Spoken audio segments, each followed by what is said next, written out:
Marko here from Fair Realty, Victoria, BC. Today I'm going to talk about moving up the property ladder or down the property ladder when you're not in a position to carry both properties. So you need the proceeds or the equity from your sale to complete on the subsequent purchase. So I go to a lot of listing presentations. For example, a young couple wants to sell a condo. They want to buy a starter home.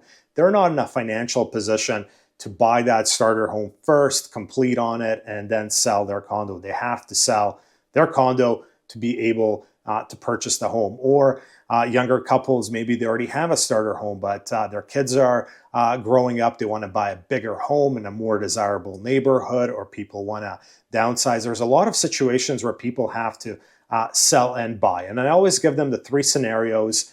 I've talked about these three scenarios at length in previous years on my YouTube channel.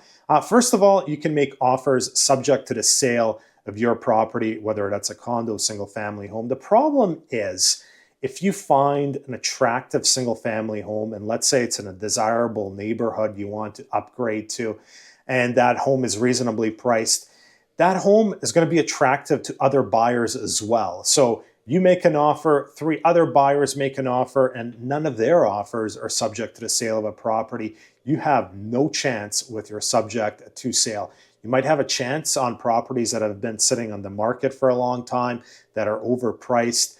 But specifically when it comes to single family homes, because there continues to be limited inventory, you're going to have a tough time securing a desirable single family home with a subject to sale clause. Which leaves two other options. You can buy first with the long completion and then hope to sell yours. I would not recommend this whatsoever in this market.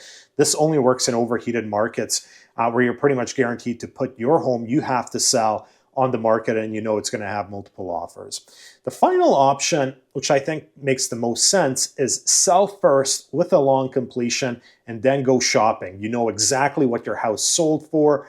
You can make nice, clean offers on the purchase. The vast majority of clients I talk to about this give me a lot of pushback. And the pushback is, well, what if we sell with a 3-month completion, 4-month completion, and then we can't find a property where we like? We're going to be homeless, so that option is off the table. People do not want to be inconvenienced. I'm going to give you an example right now. I'm working through a situation with some clients and what they're doing. So I helped a young couple, they were in their late 20s, 7-8 years ago, buy a single family home in the Mayfair area of Victoria. I think they paid $860, $870.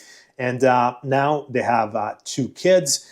They want to upgrade the house. They want to upgrade the neighborhood. So we put their house up on the market earlier this year. We sold it above asking price, just a bit above $1.3 million. We got a 90-day completion possession, and now they're shopping for a house. And because they want their next house to be their house for the next 15 to 25 years, they're really taking their time. So 6 weeks have already elapsed.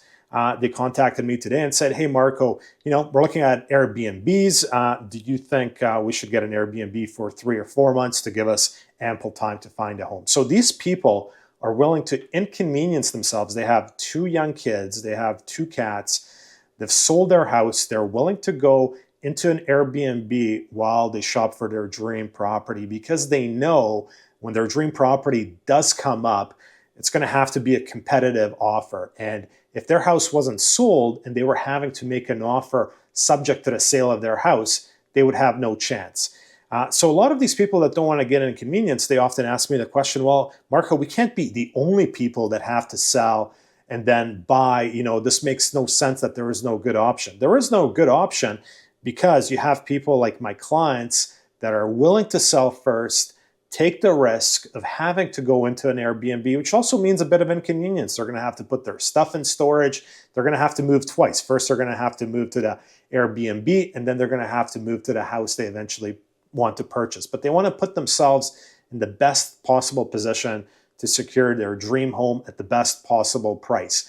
And you can only do this if you're making clean offers. As I said, if an attractive home comes up in Saanich, Fairfield, Oak Bay, and it's reasonably priced, you're not going to be the only buyer that thinks that home is attractive. And if you have a place to sell, you're at a massive, massive disadvantage. So that is one real life scenario of how people put themselves in a position to purchase a subsequent house, but they can't carry both properties at once. That's it for this week. Marko, Juras, Realty.